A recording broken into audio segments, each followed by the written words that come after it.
Hi, everybody. Welcome. Thank you so much for coming tonight. This is really going to be fun. She's so terrific. Anyway, I'm Barbara Lane. I'm the Director of Arts and Ideas, and we're very pleased to see you all here tonight. Please turn off your cell phones. You will have an opportunity to ask questions of Gabrielle Hamilton. We will be coming through I won't, Teresa and Siri will be coming through the audience with microphones. Please wait for us to get to you so your question is audible, and we'll get to as many of you as we can. And we hope you'll participate and ask questions. You also can get your new fabulous paperback editions of Gabrielle Hamilton's book out in our atrium. BookSync is selling books tonight, and the paperback edition has an epilogue that was not in the hardback. So be advised, because you're going to want to read it. Okay, coming up on February 23rd through 28th is our annual Book Fest, which is amazing this year. We have Miranda July coming. We have Nicole Krauss coming. We have a panel on Saul Bellow that Joyce Carol Oates will be at. We have a panel on Harold Bloom that Sam Tannenhouse, who's book review editor of the New York Times, will be participating in. BookFest is really amazing. You have these little fantastic brochures, so please come and see us for BookFest, and that is not this weekend, but next weekend. Okay, now for tonight's program. Gabrielle Hamilton is talented, feisty, passionate, and unapologetically politically incorrect. Her memoir, Blood, Bones, and Butter, has blown most other books about eating and cooking off the bookstore shelves. And it's a challenge to get a reservation at her 30-seat New York restaurant, Prune, where you could just possibly run into David Byrne. Here's the New York Times on Gabrielle Hamilton. On the page and in the kitchen, Miss Hamilton can be charming, tempestuous, persnickety, vulgar, poetic, provocative, and mothering, sometimes all in the course of a single flurry of sentences. Whatever scars she has, she is not inclined to cover them. And Anthony Bourdain says Blood, Bones, and Butter, quote, makes the supposed bad boys of the genre look like pussies, and the romantics look like writers of ineptly written Harlequin romances. He goes on to say the book, quote, kicked the hell out of my kitchen confidential, which suddenly, in a second, felt shallow, sophomoric, and utterly lightweight. What more can I say? Please welcome Gabrielle Hamilton to the JCCSF.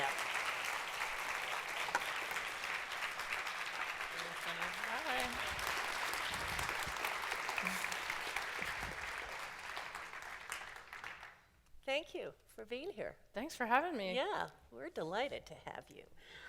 Did you pay Anthony Bourdain? Those were great blurbs. Incredibly generous of him. Super nice. Yeah. We give him free marrow bones whenever he comes to the restaurant. Oh, and I bet he just, I can't even imagine Anthony Bourdain with a marrow bone. It's just making me blush right now. You have a crush. Kinda. He's a bad boy, right? Well, we love that. Okay, so your book starts out with this lamb roast, and many of us read it in the New Yorker first, the piece that was excerpted. And it is such an amazing piece of writing, and it says so much about your family and about food. And it's what I was thinking when I reread it, it's what Tom Wolfe would call a set piece. I mean, it really is unto itself this terrific piece of writing that sets the stage for everything that's going to come. So I want to know, as a writer, how you decided this is where to begin the book and this is how I'm going to open this story. That was probably the story I knew best. I could recall every detail of that time. And I think because my childhood was a little bit abbreviated, and I didn't sort of come to consciousness, like most kids, until, you're 5 or something, you start to understand what's going on around you. And then by the time I was about 10 or 11, it was crashing and leaving. So what I could hold on to were those 5 or so years. And I could remember them very well. So it seemed like the right place to start. Oh, I was knew it I ever? can still smell it, I can see it, I know the shape of the leaves on the trees, I know what the stream water sounds like. And we could smell it. We could smell the sleeping bag and the smoke, and it was just, thank you. Thank you. Just terrific. So starting with your parents, and again, we meet them in this piece about the lamb roast, and your mother is cooking away in her old Le Creuset pots, and your father is the magician, sort of setting the scene. They were quite remarkable people, but also, as you said, your life as a child in that family ended sort of abruptly, and it seems what you've done since then is really create your own family. Create your family with your restaurant, create your family with your... Really what I've tried to do is be adopted by other families. I'm like, So can tell I me- insinuate myself into your family? You're not that nice. I No. can cook and clean. I can have babies. I learn languages really quickly, please. The part about being forced to be on your own early. Were you 12 or 13 after your parents divorced, and sort of, it seems kind of inadvertently, but they must have known. There you were left on your own with your brother in the house. And you have two sons who are, how old are they now? 5 and 7. Do you ever reflect on that and think, oh my God, can I imagine Michele and Leo, is it? My kids? Yeah. Marco and Leone. Right. Yeah. No, it would. Right. You know, when you become a parent, apparently you become more sympathetic to your own parents. But the more I parent, I'm like, what were they freaking thinking? What were they doing? When I gave them the book to read, way before it was printed, I gave the book to everyone who appears in it, much in advance of it ever coming out, because I wanted to give everyone the opportunity to vet it. And Really? Vet it? Seriously, so you would have changed things? Or I would have, and was asked to change very little. And did change a few things. My mother had a lot of spelling and French pronunciation problems that I had to work on. But for me, I had a sort of, I don't know how to say it, but for me there was only one thing I was willing to hear back from them, and if they didn't offer it, then I sort of moved. All I would have accepted hearing from them was, where was I? And my sister and I sort of talked about it in advance. I was like, what's Mom going to think and what's Dad going to say? And they didn't say any of that. They never said, like, where were we? Really? So, right. They so I was never like, said we'd never understood what that summer was like and what... no, They really didn't. no. So It's just astonishing. I felt free to Yeah. just write Yeah. the story. Well, there is this... I mean, it seems to me like there's only one obvious question to ask back. If you read this thing, you'd be like, what was I doing? Which I would ask myself if my kids showed me something. I'd be like, shit, how could I have missed that? What about your now ex? He's your ex. What was his reaction to the book? Well, I have a very funny story that's actually sad too, but he never asked me to read. He's not a big question asker. He's not very interested in delving deep into me. It was just one of the ways that we lived very separately all the time. So he had never asked me, like, what are you working on? Or can I see your book? Or it'd be so exciting to read what you're up to. And finally, by the end, when it was coming to print time, I was like, I now need you to read this book. It is imperative that you read it and vet it. And I sent it to him via email. And I went back into the prep kitchen to finish whatever I was working on. And about 10 minutes later, the phone rang. And it was Michele, and he was had an odd voice on sort of, well, he was not happy. So I was like, hey, what's going on? What's up? He's like, calling about the schedule with the kids today. I was like, yeah, okay, I haven't thought about the schedule yet. What's going on? What's with your voice? He's like, well, I read your book. And I started laughing. I was like, I just pushed send 10 minutes ago. You did not read my book.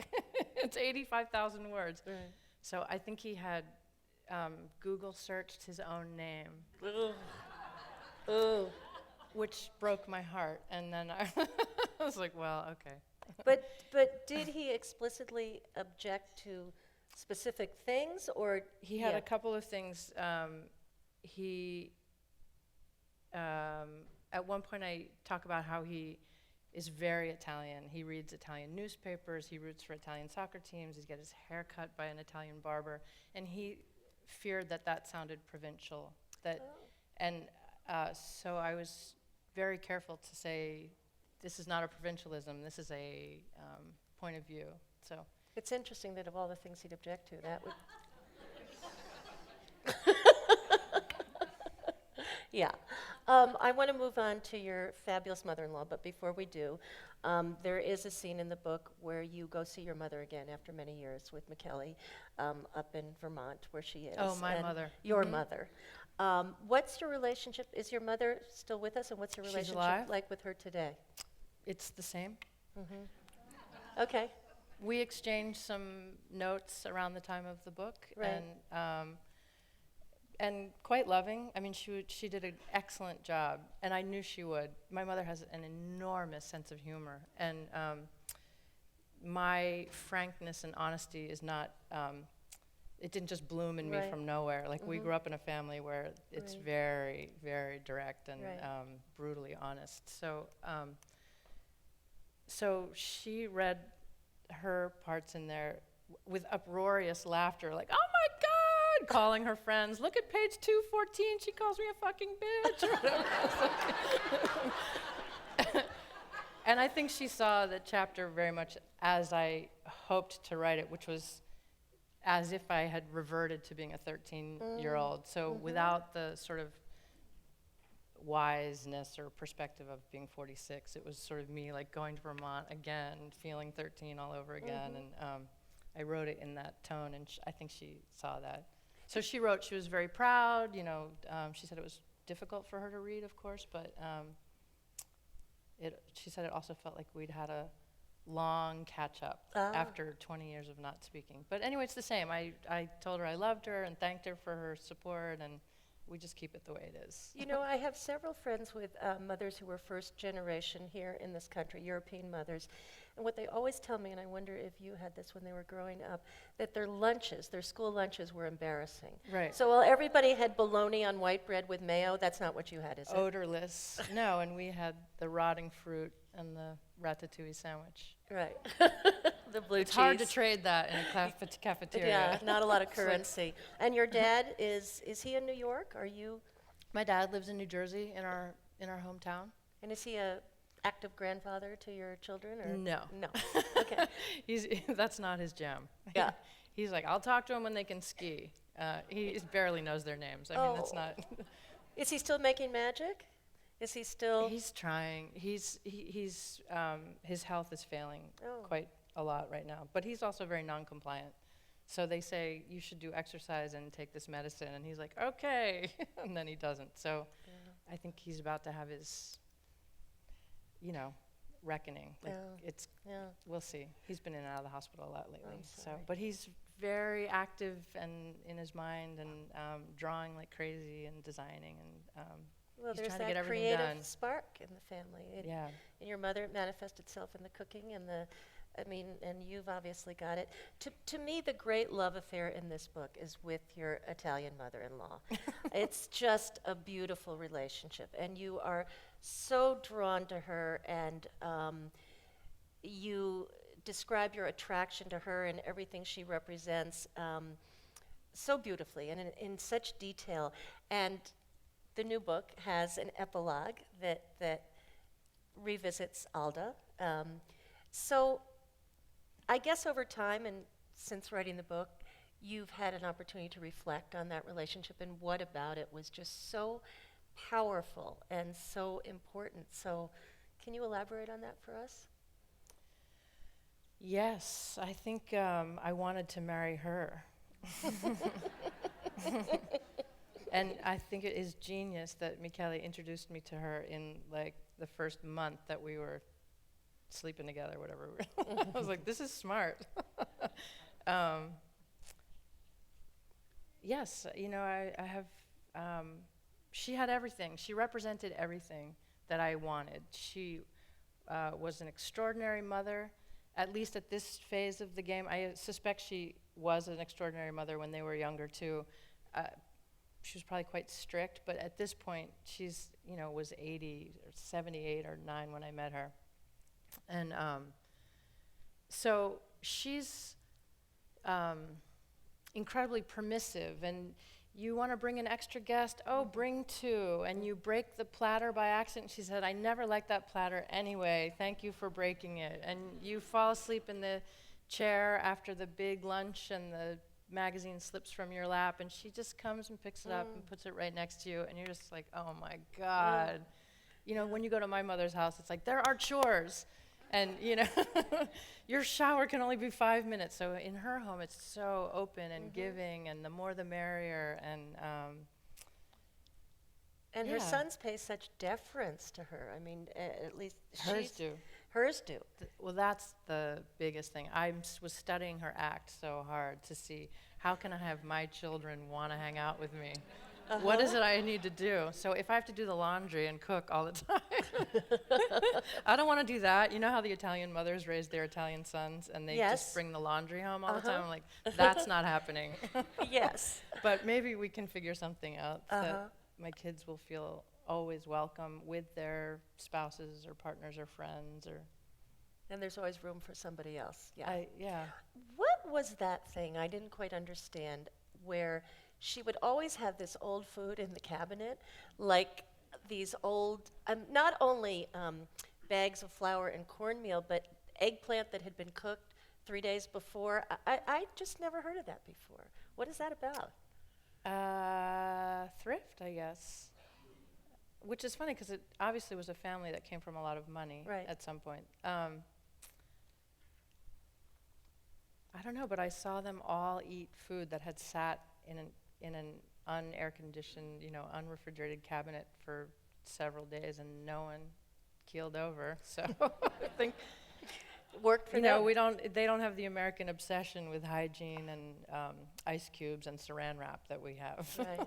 It's just sort of like, Well, the first time you go to France and you buy bread and it's not in a, I mean, we've just started putting our bread in the bag without 16 bags around it, so yeah. Oh, and it's under the armpit. Right. On the Vespa going home, you're like, wow.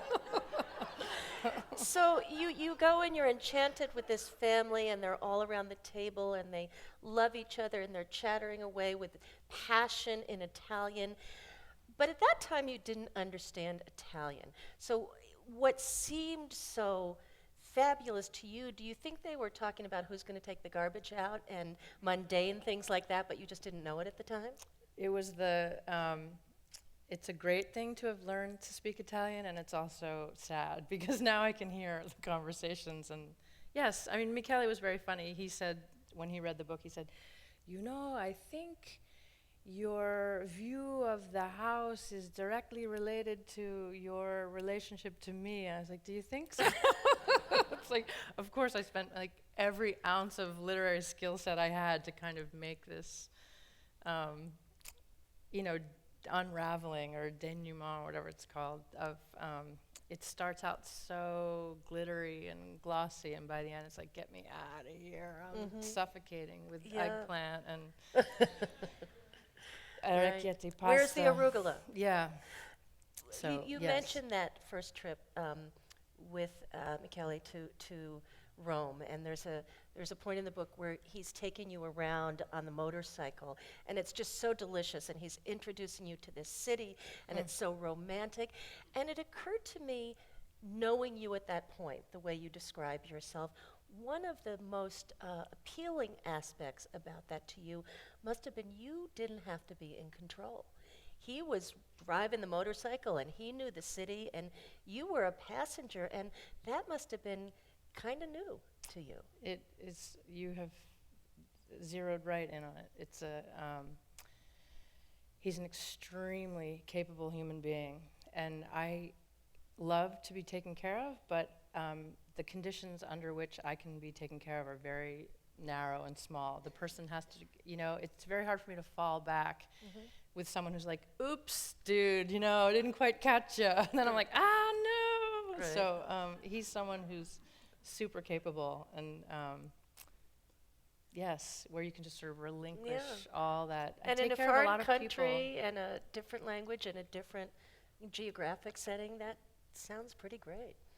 Well, I do take care of many, many things and many, many people in the restaurant setting, and it is very relaxing to just, Yeah, yeah, you're gonna drive.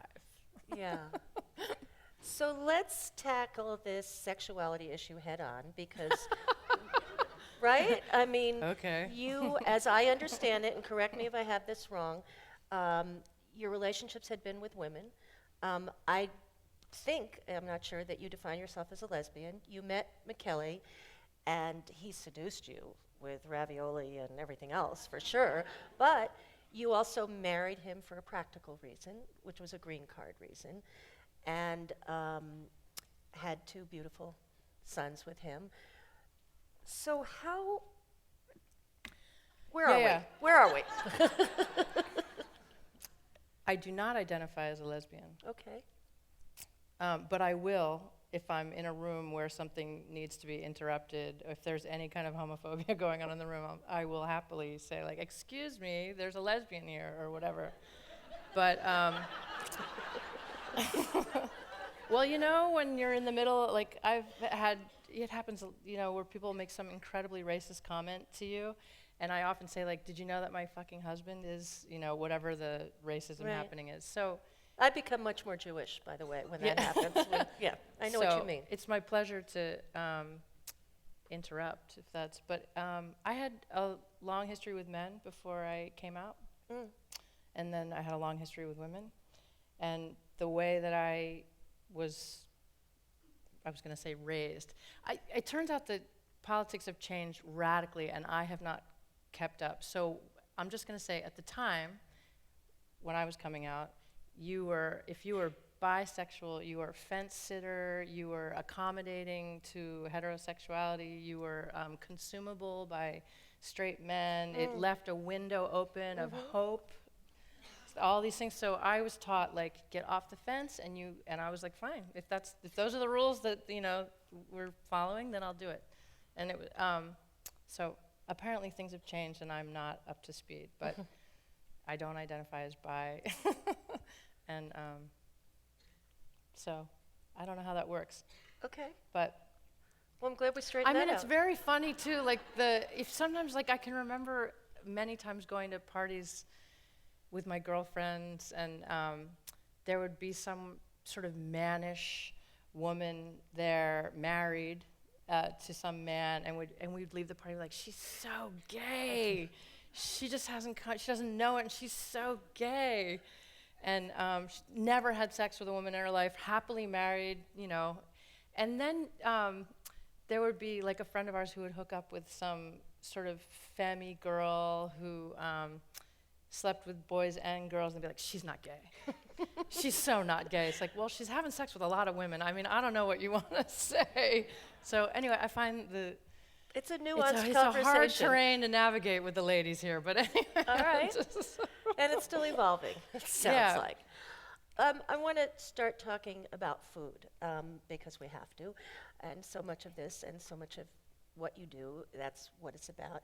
And the image that stuck with me in this book is your description of having egg on a roll in New York. And egg on a roll, the 99-cent egg on a roll, and any of us who come from the East Coast know about egg on a roll, kind of is it's like there's a New York accent. Iconic food that in a way defines what you wanted to do with your restaurant, with providing comfort. So tell us about what it is about that just so appealing. It's so funny that I do like iconic. I like food that's okay. I think I lost the question there a little bit, but talk about egg on a roll. That's right, all. because for me, egg on the roll in that story is really just a way to talk about, the prostitutes that were sitting on the stoop, and this lovely avuncular Greek man who was watching me as a very effed up 16-year-old, coked out of my brain, coming home way too late, getting arrested, etc. So the egg on the roll was just what I could dole out my 90 cents for in the morning. Maybe I gave it a whole bunch of attributes that it No, didn't but have I for you at think the time. what's very nice about Prune, for me at least, is that we are not chasing a trend. So I'm just cooking food that will always be relevant because it's classic or it's in the canon. It's not, now we're doing local, seasonal, artisanal, farm to table, and now we're doing foam and cryovac machines. It's sort of, we're doing egg on a roll because that's going to endure forever, or sort of roast chicken, or, stracciatella, things that they're going to be there, and they matter forever. Right, right. And you talk about how you sort of came to this and learned what it was you wanted to do with the restaurant and what sort of your mission was. And it seems part of the impetus for you coming to understand that had to do with what you describe as hunger, what you felt when you took this backpacking trip where you were hungry at times and people fed you. And it seems that somehow that put you in touch with something very fundamental about feeding people. Well, I was clutching at straws, I think, when I came to be facing the prospect of opening a restaurant, when I was trying to dig down and figure out what my credentials were for engaging in such a project, because I had none. I had never been a chef of a restaurant. I had never been the sous chef of a restaurant. So I was sort of combing through, it's like, what do I have? What do I have to offer here? I'm a hard worker, and I'm very clean, and I know how to cook, and I have starved like crazy, so I know what I like to eat when I like to eat it, and I have also been taken care of by people when I've been in that very down and out state. So I thought, well, maybe I can do that here in this little 30-seat space and offer that back. It seems to have worked, because those 30 seats are very hard. It's very hard to get one of those seats. I mean, your restaurant is off the charts popular. It did strike a chord. Yeah. It hit quickly, and people felt dear about it, and that was very nice. And, it's evolved. It's 12 years old now. I think also that kind of hospitality is such a two-way street, and it's very hard in New York. Yes. People are very demanding, and not everyone knows how to receive hospitality. And anyway, it's changed. But I have been to your restaurant, and I have to say, you feel it the minute you walk in. Good. You feel the intimacy, and you feel the care, and it is a very special experience, especially in New York. And you haven't opened 16 Prunes across the country, and you haven't expanded into the building next door, and consciously. Yes, I'm committed to my nonprofit status. It's my motto: live and never learn. It's like, oh man. Well, I hate to say we were talking before because it sounds inside and it's really not, but Gabrielle was telling me about a restaurant she went to in San Francisco today and telling me she had kitchen envy because the kitchen was just this gorgeous, gleaming kitchen, and I didn't see the kitchen at Prune, but my sense is that's not what it's like. The kitchen is very clean at Prune because I have a kind of compulsion about it, and it's a point of pride. But I am housed in a 145-year-old tenement building, and it's an inherited restaurant. So, it wasn't built from the ground up with brand new gleaming tiles and a pizza oven brought in from Italy, as well as the two cement guys to put it together. And the place we're at today, it's very California. It's incredibly beautiful. There was a ton of money put into it, and I feel like my restaurant is like the dirty Salvation Army T-shirt of restaurants.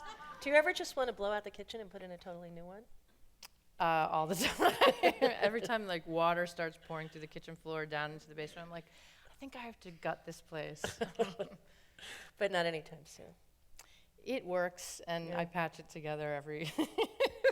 That place is held together with duct tape and dental floss, but it's working. So before you got into this restaurant business, you worked in catering for many years, and you have a rather dim view expressed in this book about catering, the business of catering, the food that travels 200 miles and to the bar mitzvah and is the same rolled up salmon in a whatever it is, the currency of the day. Did you get letters from caterers after? No? Really? No, I got invited actually to speak at like the Catering Convention of America. Oh. Which I turned down, but it's not the fault of catering. It's just the nature of catering. It's impossible to cook for 600 people without having to do some kind of brutal things to the food in order to get it out on time. But I also think catering has changed dramatically since I was working in it. So it's much more possible to set up rather elaborate kitchens in situ, if that's the right phrase. So at the time, we were just cooking in these big cabinets with sterno cranking and a bunch of drugged out people sort of tonging the crap out of everything. And the waiters sneaking it in the hallway. Yeah. Well, all of us read that and we think about so many weddings and events we've been at and eaten that food, and people are going, ooh, ooh, and it's disgusting. Wedding food is still pretty bad. Unbelievably. Like, it's advanced so far in the world in every aspect. Like, your grocery store has really, the average grocery store has evolved incredibly, but still wedding food tends to suck. It's weird. Somebody should do something about that. So I mentioned in the introduction that you are politically incorrect, and it's what I love the most about the one of the. I would never say Oh, that. It's come so on. funny. What is incorrect? Well, what I mean is you're not afraid to say, come on already with the farmers markets and the preciousness of that. And you describe, there's a scene in this book where you have that sort of. That's very sound and sane. But here we worship farmers markets, and we do, and we think, oh, and here's the farmer, and he grew this perfect tomato, and I'm going to bow down at his feet. And you sort of just rip the cover off that, and talk about how annoying it can be to see. I think it's the girl with the bicycle with the artfully arranged two apples. With one tomato. Yeah, yeah, And her leek. yeah. And her big bicycle. Right, right. Which in New York City is very frustrating. I just don't go to the market. It's not, I love the produce and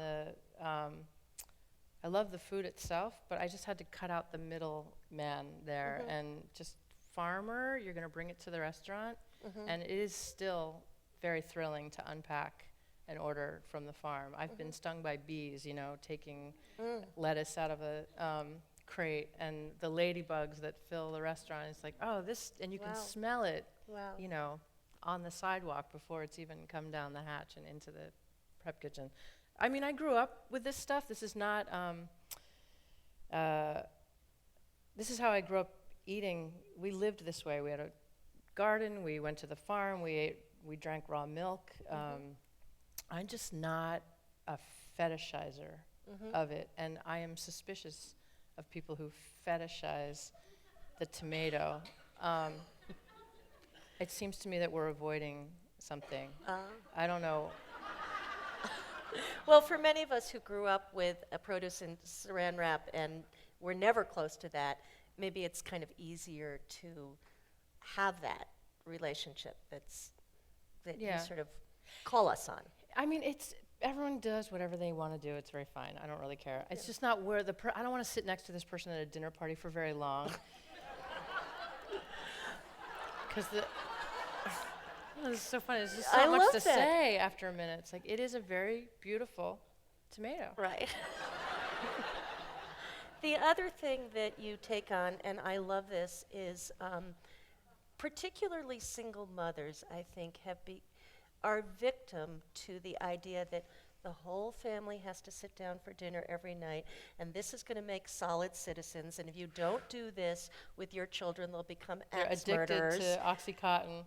And you know, you rightly point out, and I think this does victimize women, and particularly single mothers, that many children who had that experience turn into axe murderers, and many children who did not and are grabbing something frozen are fine, Nobel Prize winning. You know, it's good to blow these things away, because people don't, you say things that other people either aren't thinking or are afraid to say. Oh. I'm just I'm just saying what occurs to me and what I observe. Like, we found lots of drugs and bad things to do, and we sat around a dinner table every night. So it's anecdotal, but and like my best friend in the universe, who is so freaking smart, grew up eating sugar, sugar, sugar, sugar, sugar. Her grandparents smoking in the house, in the car. And she's really healthy and very intelligent, and so Yeah. I tend to just relax about some of those things, like feeding your children the most organic all the time, and not too much screen time. I feel like my kids are bright and they have calories in their body and they're fine. Right. You're invited at one point in the book to this conference on women in the food industry. And I'm sure you're still asked about that all the time. And what about women in the food industry? And this conference is sort of, we're calling it uncomfortable for you, because nobody's really talking about cooking. They're talking about other things and other issues. And do you find, since writing this book and since expressing yourself this way, do you feel like the conversation is changing at all, and the focus and the sort of the way that topic is talked about is changing, or do you think it's kind of same old, same old? No, people want to know where the women are in our industry, and they want a very simple answer for why there are not more women recognized and employed as executive chefs of restaurants. And there is not that answer. It's so complex. So I think the conversation's still the same. Mm-hmm. It's where are they? Mm-hmm. I was annoyed at that conference, yes, in part because they weren't talking about cooking, but because they weren't telling the truth. They were not speaking to the women.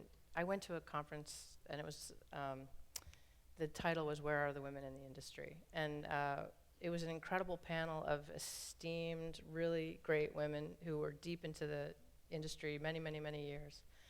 And I think they felt compelled to just kind of cheerlead to the young women in the group, and you can do it. And the women were standing up saying, well, how am I going to have a family and be a chef? I've heard the hours are so long. And this panel would just be like, you go, girl, you're going to do it. And it's just great, and you're going to have farmers, you're going to have a relationship with your farmer. And I was like, whoa, you're going to have a relationship with your refrigerator guy and your, electrician more than your farmer. And you should probably start cooking before you're worried about, how to be successful. Or it just seemed, I don't think it's unique to the culinary industry. Mm-hmm. From what I can tell, there's a lot of drive to be famous and on television and recognized for this thing, whatever it is, that you haven't even done yet. So could you just cook for 20 years and see what happens and do a very good job, and maybe they'll put you on TV. Right. But to sort of be in your Right. first semester of cooking school or rock camp or writing school, and I want to be a writer, or I want to be in the New Yorker, or it's like, come on, instant gratification generation. Right. Take some time. Well, speaking of food TV, I know you've had your own experiences with it, and do you watch it? Do you? Sometimes when I'm on book tour, I watch it in the hotel room. Uh-huh. And every Your time I secret- get home, about 2 days later, I'm like, God, I'm so depressed. It's so weird. Why am I so depressed? And then I'm like, oh, yeah, because I just watched my people acting like weirdos that I don't recognize anymore. My tribe, my incredible chef tribe, who, to me, the way I experience this is like the most generous people on earth. The come in, sit down, what can I get you? And to each other as well. Like, I'm happy to share a purveyor or a source or knowledge with you. And now it's so competitive, and I stole your knife, and you didn't get to finish the competition, and so sad. We're going to take audience questions in a minute, but I have to ask you about the writing, because so clearly, I mean, your subject matter, you have this great background, and your description of your family life and your career in your restaurant is fascinating, but you, I have to say, are an extraordinary writer. And you went to this program at Michigan, but lots of people go to programs and don't turn out something like this. So I want you, if you will, to reflect a little bit on your life as a writer and what you're thinking and where you want to go with that and how you're going to carry that forward, because we don't want you to stop writing. That's We so nice don't. of you. Oh, no, you have to keep writing. I have some language. Like, I was given facility with words, and have always done that since I could write, you know, whenever you learn to start writing crap down. I've been writing crap down. The program, the MFA, was like a sabbatical for me. I did not learn anything in writing school that I didn't already know. I feel like all my time in hospitality helped me write the book much more than writing school. I tried to treat the reader with the same respect and consideration of their time and money as I would a guest in the restaurant. So, I really didn't want to write a memoir. I was extremely resistant to memoir, and in the beginning I just thought I was going to write all these essays about food that'll be sort of lively and entertaining, and it started to turn into, it got a little bit personal. My life sort of started to splash onto the pages because I was living life at the time, and then I would, it's like I would try to erase that crap off the page, and my agent in particular would be like, what is it that you're hiding here? I see the stains. It's sort of like smoking in the bathroom when you don't want your parents to find out, and you're blowing the smoke out the window, but they're like, I smell smoke. And so she finally leaned sort of forward to me across the table one day. She's like, you are writing a memoir. I'm like, okay, fine. And I had been resistant to it for so long because I think it's sort of considered what women do. It's not real writing. It's often confessional, and maybe some memoirs are sort of score settling and whatever. I was resistant to the form, and but when I finally admitted that I was doing it, I decided to do the best job I possibly could and to bring hospitality to the project. So I hope that worked. It did. And but now you've mined this really rich vein. right, so now I'm writing a cookbook because I can't dig into all that crap anymore. And it's so relieving to just sort of say, please leave this in the pan for 15 minutes. When you cut into the salmon, it will smell like watermelon, or, it's just so fresh and easy. So it's not easy, and it's not a total lack of opportunity to have voice and language as well. So it's kind of fun. It's I've been writing recipes a little bit like I would if I wanted to give you directions to my house where you had never been, and I actually wanted you to arrive, to show up. So there's narrative. well, there's just a lot of markers. So if you pass the gas station, you've gone too far, and slow down a little bit now because there's a slippery corner and stuff like that. So When will we see this cookbook? God, I don't know. This took 5 years. Okay. And this is like the Prune Bible that's like 250 recipes. So maybe in like another 5 years. Oh, I can't wait. I'm kidding. They're going to want it fast. I know that some, right, Maybe right. like deliver. I would be surprised if somebody in the audience didn't ask you about San Francisco restaurants, because you've been here and you have a great eye and a great sense of what works. I have read that one restaurant you like is Zuni Cafe, and in what you said about women in the industry, I'm thinking about Judy Rogers and what she's done and just how great she is. Oh. And year after year after year. Well, that is the thing about Zuni. It's fresh as day one. And is it 30 years old? 25 years old? And she's kind of my model for what I want Prune to be in New York. That it's still, you walk in and the girls have their hair pulled back with sparkly barrettes, and it's very clean, and someone's pressing the limes for a margarita, and you smell the citrus and the wood smoke, and it's alive. The lights are on. Someone is not phoning it in, and it's still, you know, she's kind of intense. Like, apparently she walks by and she's like, did you chop this garlic more than 15 minutes ago? Okay, throw it out. We're going to start again because it's losing its, effort, its burn. And you're like, oh, she's good. Really, Her really roast chicken with sharp. the bread stuffing forever. Yeah. It's so, it's not easy to open a restaurant, but it's, in some ways it's a lot easier to sort of keep opening restaurants than it is to maintain your relationship to one for 25 years. And I sort of treat Prune like a marriage. And I can't just leave when it's a little dull, or I'm feeling a little bored or restless, or I wish we could cook with lemongrass, but we can't because it's a Mediterranean restaurant. So to stay committed in the long term to your one restaurant, like she has with Zuni, is, for me, the model. All right, well, it's your turn. So let's open it up to questions from the audience. Siri and Teresa somewhere are there with mics, so just put your hand up and we'll get to you. First question is right down here. Fire away. Do you care for some water? Yeah, thank you. You're such a hospitality person. Thank you. Yeah. Go ahead. I'm right here. I just want to say, one, I I'm can't here. see you. Hi. Hi.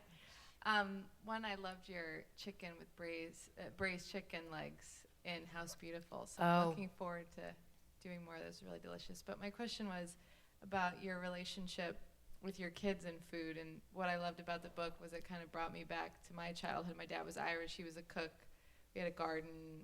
All those smells and everything. And growing up learning that kind of spoke to me in your book. So do you have that with your sons? I guess they're kind of living it because you're in the restaurant. I'm sure they're there a lot. But do you try and cook with them? Or how do you kind of expose them to what you have? Or is that important to you? I do. I'm sort of, I felt at a kind of poignant loss this past year where I was thinking, damn, we didn't have enough of a family unit.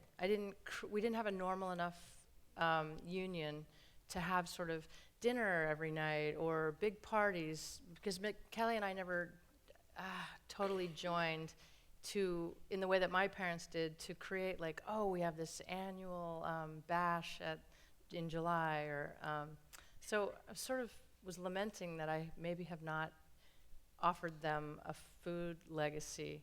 But now someone helped me sort of see it differently. We do sit around the counter in my, one-bedroom East Village tenement apartment and make a lot of Parmesan omelets. And if I'm going to make baked Alaska at work, I'm definitely bringing the blowtorch home, and the boys dig blowtorching the meringue. So I think they're getting a lot. It's just not, I had to see it. I was looking over here for the lamb roast of my childhood, and I realized it's over here with the 3-bin sink at work, and they're very comfortable in the restaurant. And even when they were little, they're like, oh, that's garnish. I'm like, okay. So you know about the sprig of parsley, right? So they're getting something. They're gonna have to tell me what it is when they get older, and I'll see it when I visit them when they have their own kids. I'll be like, oh, that's what they got. Next question is over here. Good evening. Hi. I agree with you very much in the depression that you experience. In in regard to the mockery that's sort of been portrayed in all of the TV shows and culinary, etc. I'm a fellow chef, and there's a lot of times I watch and I'm like, wow, really, you just dragged our profession through the dirt. That's embarrassing. So I was curious to know, is there any voice that you really listen to and respect in regard to gastronomy today? That somebody that really resonates with you, to be true to that and not just a flash in the pan, and somebody that wants to have their face seen? It's not a particular person, but I really dig the innovators and the people who are what I call the real deal, that are genuinely knowledgeable, and they're not in it for the gimmick or the money. People who really know what they're doing and who cook beautifully and who are not following trends. Yeah, that has some genuine authenticity, and I don't care what it is. Many people mistake me for being anti-molecular, and when I ate at El Bulli, I thought, this is so genius. This man is so genius. This food is funny and smart. It's when I'm eating the 200th knockoff on some corner bistro in Chicago. Did I say Chicago? Where it's like, and I'm sort of like, well, this is just a bad mimeograph of, you're not the originator of the idea, you're the copier. So I'm always interested in the innovator and not the copycat. Next question is up here. Oh, thank you. When you were like an older teenager working in the small restaurants in your neighborhood where you were living near New Hope, you seemed to be kind of a wild child. I don't know what you're talking about. But then at some point you really got very focused and clean and neat and organized. Did you change as a person, or do you feel that older person was there all along and you just needed a place to express it? Such a nice question. I took myself around the world with a backpack with $1,200 or something, completely alone, pre-ATM machine, pre-credit card, pre-cell phone, pre-GPS system. And when I got back from that fully intact, having made it everywhere and back and survived, I was a very new person. I was like, finished college? Piece of cake. And nothing was so daunting. And I emerged. It was super important to be so self-reliant and to have conquered, and then everything. It's like learning to play pool on a huge 8-foot table, and then you go and play on a 6-foot table, and you're like, I can sink this shot, it's nothing. So it felt very edifying. Next question is over here. Hi, Gabrielle. Hi. We worked together at Tri Village Camp your last year there. Oh, Did you And- kill the lobsters? No, I'm not a killer of lobster. But I did, This I is completely bizarre. It's relate. the second person since I've been in San Francisco for one day. There are a bunch of us here. Yes, Emma Bittman, Emma Bar Bittman, Bittman. yes. Who Yes. She's working at. That's where I saw her. Yeah. Okay. So your description of the property and just, the waking up there that morning, how idyllic that is. The way it's portrayed in the book, it seems like that setting is what was a catalyst for you to change your life and go to Michigan and all that.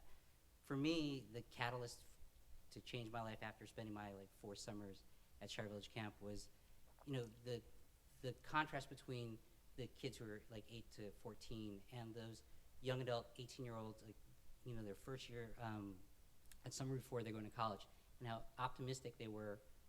It just gave me, I went to that camp being 30 years old and having that same kind of jaded life from New York City, and it gave me this opportunity to think that there's something different and there's something else that I can do, and I ended up moving out here, and I'm in advertising, so it's not that idyllic, but at the same time, it just gave me the courage to like do something different. I just want to know if you had that same experience just being in that contrast with those kids there, or was it really just about getting back to your roots from Vermont? It's Shire Village camp. I don't think it was that, but I think it's so important that you have a benchmark experience, that everyone at some point in your life, you come in contact with something that blows your mind open and gives you permission to take a different path. So it sounds like that's what that place was for you. That was not particularly for me, but hooray, and yes, everyone should have one. Emma Bittman, of course, being the daughter of Mark Bittman, who's Yeah, the I New York cooked at a Times. summer camp where also Yeah. you worked, and there was a 8-year-old, the only 8-year-old in the entire camp who would ask for balsamic vinegar and Parmesan cheese and fresh ground black pepper. And I was like, who are you? And I love you. And then her dad came to Parents' Day, and it was Mark Bittman. But, and let me just interrupt about the camp here. You also say you learned so much from that camp about how, I mean, there's the Mark Bittman example, but also how parents can screw up their children's relationship to food.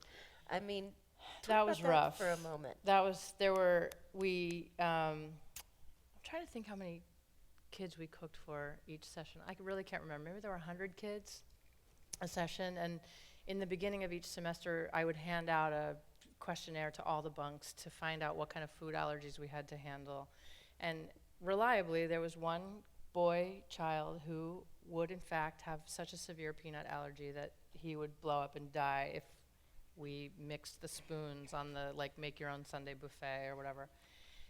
But every freaking semester, I had like 12 girls with allergies to bread and garlic and milk, and I don't know, and I know that allergies are much more commonplace than they were, but I always suspected that it was a transference of what they had seen their mothers dieting on or fearing and loathing in the household.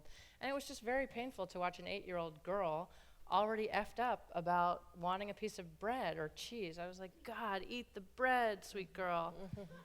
You're gonna run around all day, you're playing Right. Frisbee, eat food, women, eat the food. Right. Stop making it your enemy and your guilty thing and your reward. People use food as a reward. It's like, just eat the food if you're hungry. Love it. Sorry, I got No, animated about that one. Oh, Sarah. Yay. And stop eating when you're not hungry. Oh my Like goodness. that one too. What a novel concept. Next question is up here. I love that you're waving. It's like, hi. Earlier in this conversation, you alluded to your current relationship with your parents, and I'm curious to know, after all the chaos that you and your siblings went through in your younger years, how is your relationship with them? With my siblings, I think we all got it. We all got spattered a little bit. So it was not a close family after a period, and we are not a very close family still. Okay, next question. Teresa, there's some folks down here, and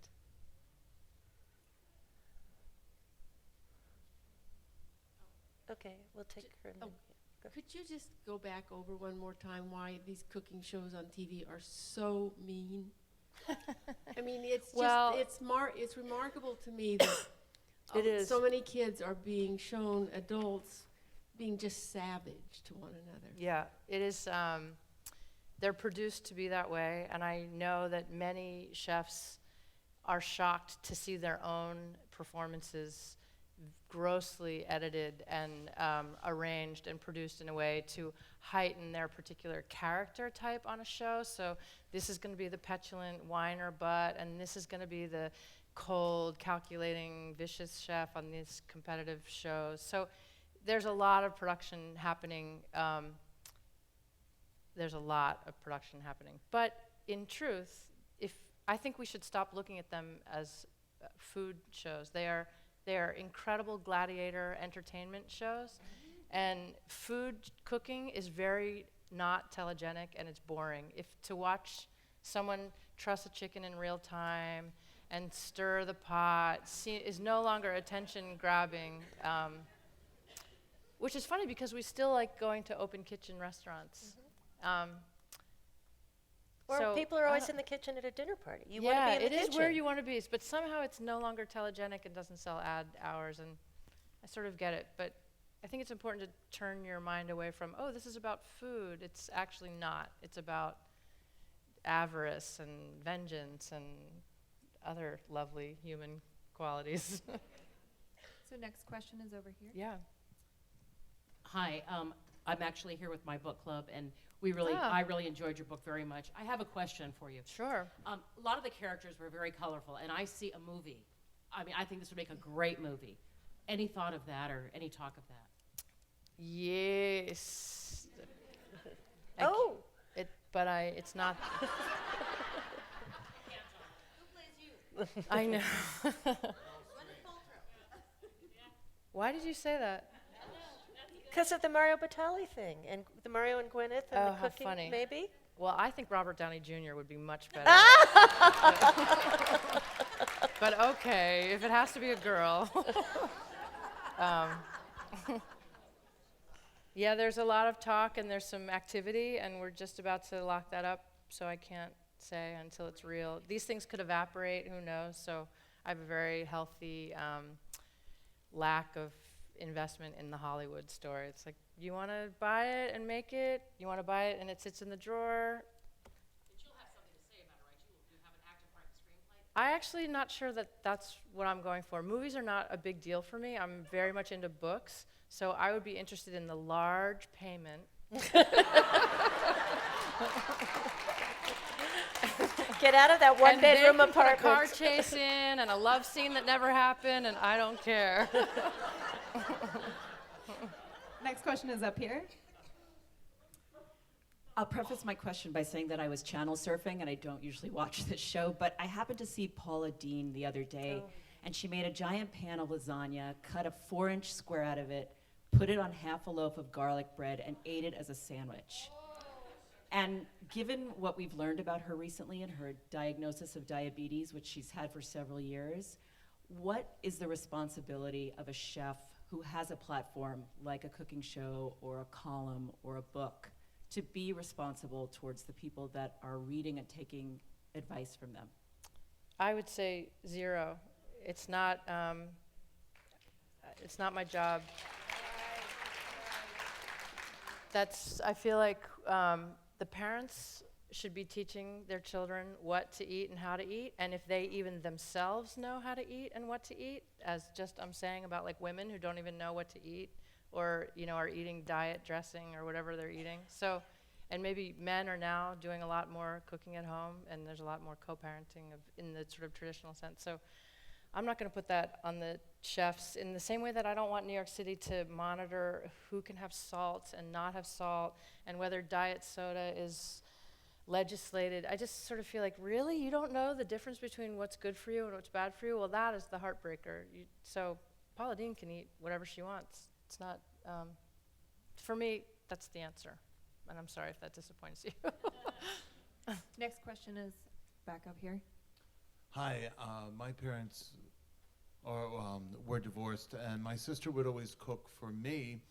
Did you cook for your brother? It's kind of a two-part question, and if so, what did you cook? And the other question is coffee, this whole coffee explosion, coffee, as I said earlier. Pete, Starbucks, 4-barrel, Blue Bottle. What is your favorite coffee?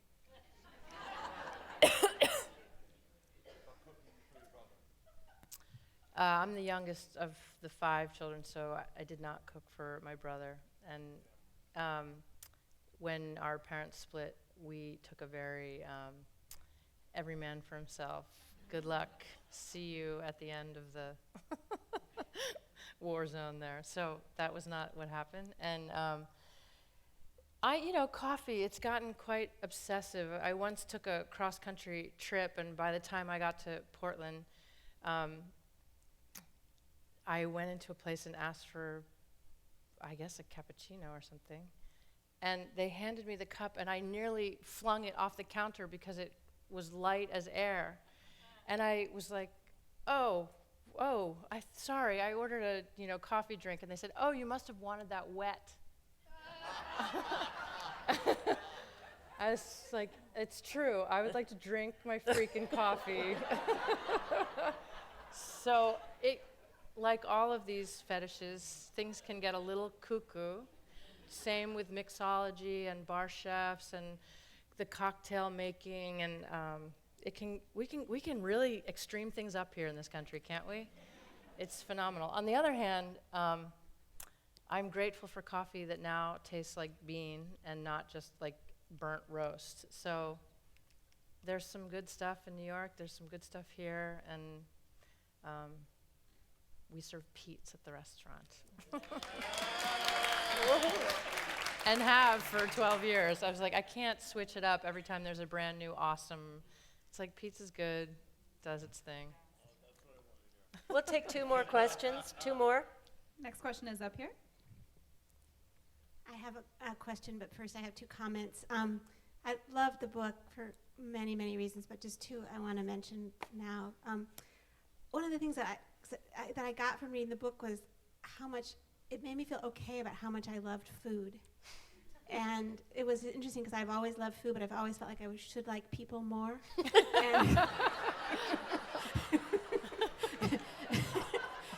And there's a long story that goes with that.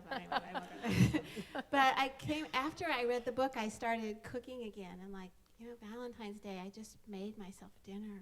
And, it was just, so I thank you for that. And the other thing I got from the book was I felt somehow remunerated for the hour that I spent in February in New York standing on the sidewalk before breakfast at Prune.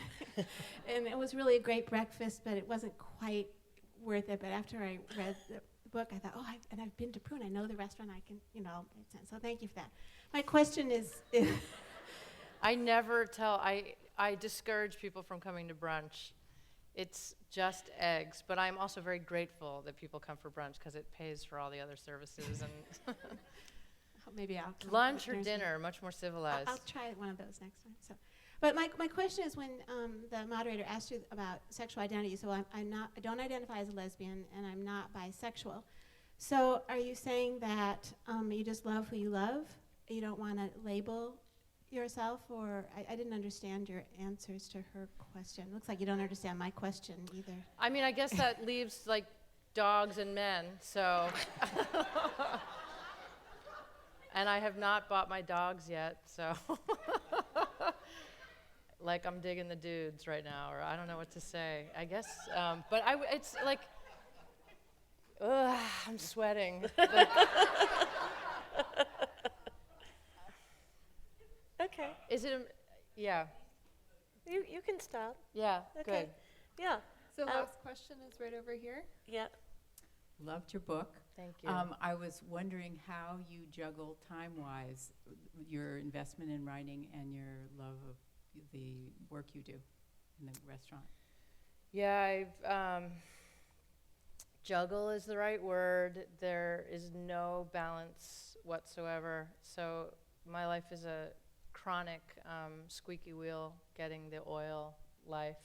And I did learn some years ago to relax into that and to stop resisting that lifestyle, because then I was spending a lot of energy resisting the lifestyle instead of just saying, like, this is the week that my kids get screwed. Like, I'm not going to see them, and they're not going to see me, and they're going to get a lot of babysitter this week. Or this is the week that my restaurant is not seeing me, and I don't know what's happening at table 7. I don't know what salad they're running right now. Hopefully they don't burn the place down, or maybe they could, and I'll take the insurance. Or so you just kind of, I've gotten this attitude about many, many things, about lack of sleep in particular. Instead of going to bed like, oh my God, I'm only going to get 3 hours and 45 minutes. It's only going to get 3 hours and 4. I was just like, okay, you know what? I'm going to have a 3-hour and 45-minute nap. That is luxurious. When's the last time you had a 3-hour and 45-minute nap? So if you just click your mind in a different way, it can help out. So I write when I can. I have given up this idea that I'm going to wake up and brew coffee and have the 6-hour morning of silence. And I just crank it wherever I can get it. And I operate in the restaurant in the same way too. Like, I've gotten very fast. You just sort of walk through and you're like, you need a cap on. That's the wrong tool for the job. Why are we running this? This is too salt, so you just got to move very fast and catch it when you can and use a good authoritative tone and okay. So I want to remind you that Gabrielle Hamilton will be signing books, that there is an epilogue in the paperback, and it's very cool. And thank all of you for coming tonight, and most of all, thanks to you, Gabrielle Hamilton. Thanks a lot. We could just take these back there. Go back.